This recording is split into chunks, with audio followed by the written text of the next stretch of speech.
Dans cette vidéo, le langage Visual Basic for Application sera présenté.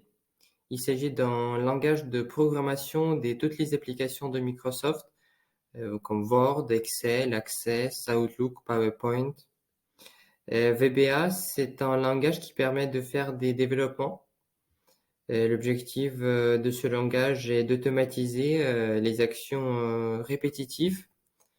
Donc, ces options de programmation peuvent être visualisées directement dans Excel. Dans Developer, vous pouvez accéder à l'option Visual Basic for Application pour voir les différentes options et de paramétrage qui sont présentées dans ce langage. Alors, je vais d'abord expliquer les enjeux.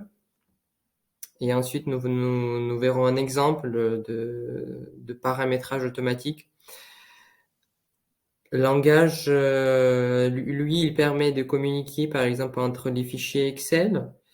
Nous pouvons modifier par le code les éléments qui sont dans la feuille, dans les cellules, etc. Il est possible de créer un formulaire, de créer une boîte de dialogue pré-paramétrée par Excel. Il est possible de générer automatiquement les tableaux croisés dynamiques, les graphiques croisés dynamiques, bien en plus des options simples de création de ces éléments-là qui sont toujours possibles même sans création de macro. L'automatisation avec le langage Visual Basic permet de faire une mise en page, par exemple, une mise en forme, modifier les commandes de ruban, les options d'Excel.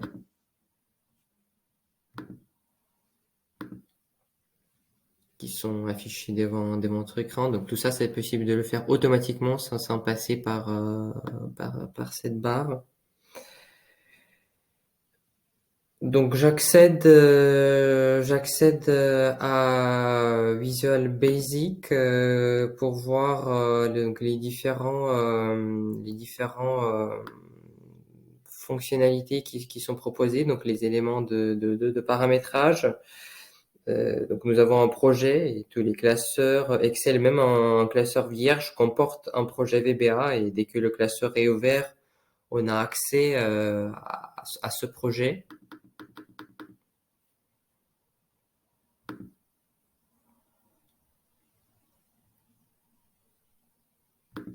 Donc je ferme ces éléments-là pour vous montrer l'exhaustivité des éléments qui s'affichent.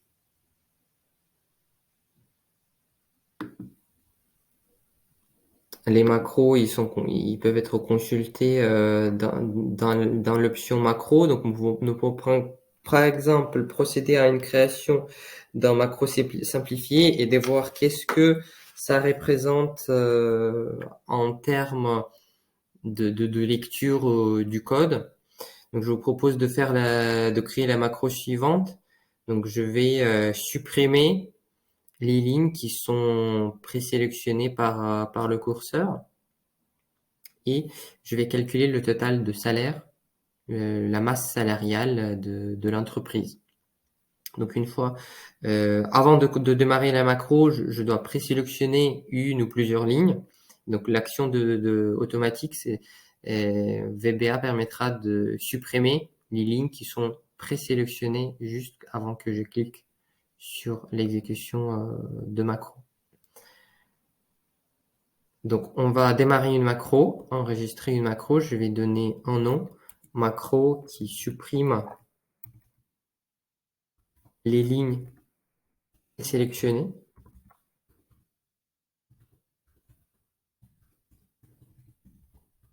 Et qui, en plus, calcule la masse salariale de l'entreprise.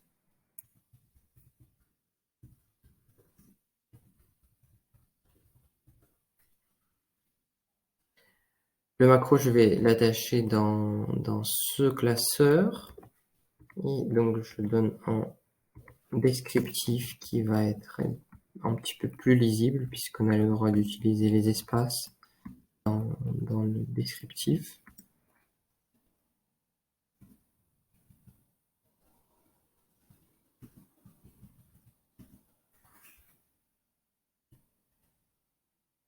Alors maintenant, mes actions sont enregistrées, donc arrêter l'enregistrement.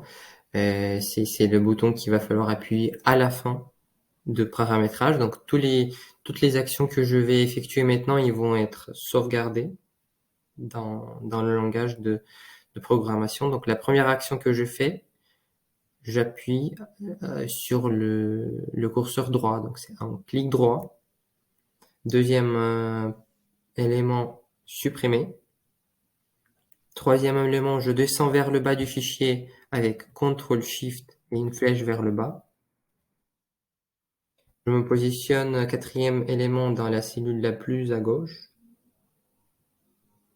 dans la colonne A. Et quatrième élément, je fais un clic vers le droit, cinquième, sixième, ainsi de suite, septième, huitième, neuvième, dixième. L'objectif pour moi, c'est de descendre sur la colonne salaire. Je vais ensuite dans Accueil. J'applique un clic gauche sur la fonction somme automatique. Je fais Entrée.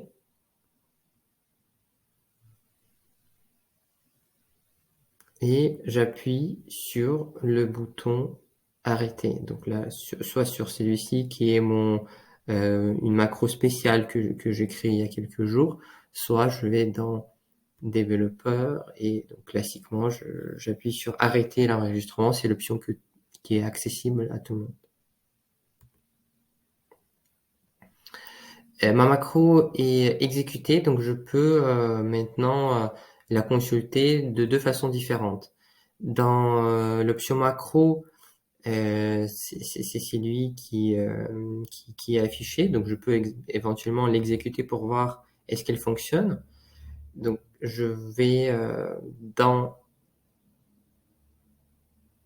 macro et je vais voir si il y a ces lignes-là qui vont être supprimées. Alors avant de ça, je vais quand même effacer les montants pour vérifier que le calcul de la masse salariale va être pertinent et correct. Donc je vais exécuter ma macro qui va supprimer les 6 lignes que j'ai présélectionnées. Je vais dans cette dernière macro, donc j'exécute et c'est très bien. Et je vois la masse salariale, elle est de 7 millions d'euros pour l'entreprise. Très bien. Je peux d'une autre façon visualiser qu'est-ce que j'effectue comme calcul en fait, comme pré-paramétrage. Donc pour cela, il est possible d'ouvrir avec en raccourci Alt F11 les éléments du macro.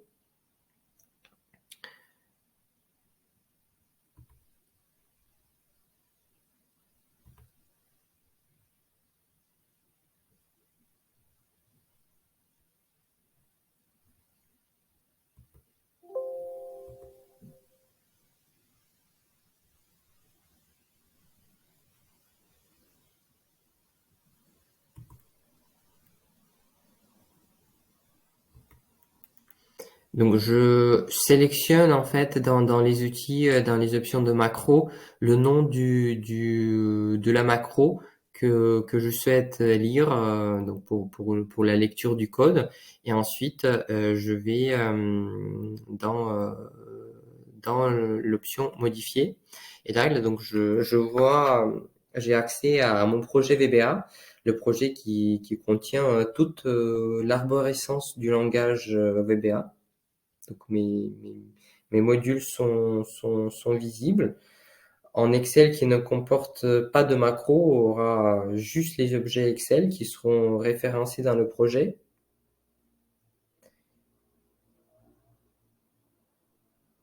les petites parties qui sont décrites correspondent aux éléments qui ont été paramétrés juste avant. Donc ça, c'est une procédure qui a le début et la fin. Donc en l'occurrence, ce que j'ai créé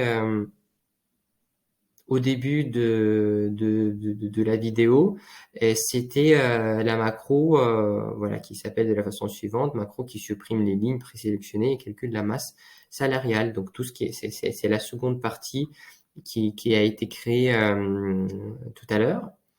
Et les actions qui sont effectuées automatiquement dans cette macro, c'est premièrement, je sélectionne je supprime les lignes qui sont présélectionnées. Donc d'abord, il y a quelque chose qui a été sélectionné. Et donc la première option, c'est on supprime ce qui a été sélectionné, les lignes qui sont sélectionnées. Deuxième option, c'était le calcul, la formule de la somme automatique des R qui correspondent pour row et C pour colonne. Donc on calcule la totalité en fait des éléments de la colonne entre la ligne 1 et la ligne 241. Et le résultat, la masse salariale, on le met dans la cellule H244. Alors, une fois que cette macro est créée, il est possible de la modifier. Euh, on peut changer les éléments qui sont affichés. Donc là, par exemple, je peux remonter un petit peu des deux cellules, faire un peu moins des espaces, ou bien au contraire, de rajouter des espaces complémentaires pour mettre ma somme automatique bien plus bas dans la feuille Excel. Donc une fois que j'ai enregistré ma macro, cette modification de langage a été effectuée et j'ai la main de modifier et donc le résultat, par exemple, il va être mis non pas dans la cellule 243, mais bien plus bas par le choix que je souhaitais effectuer. Donc par exemple, je peux exécuter maintenant la macro. J'ai présélectionné quelque chose et je l'effectue. Je vais supprimer ces lignes-là et récalculer la masse salariale. Donc la masse salariale, il a descendu et c'est maintenant à 6 millions 9.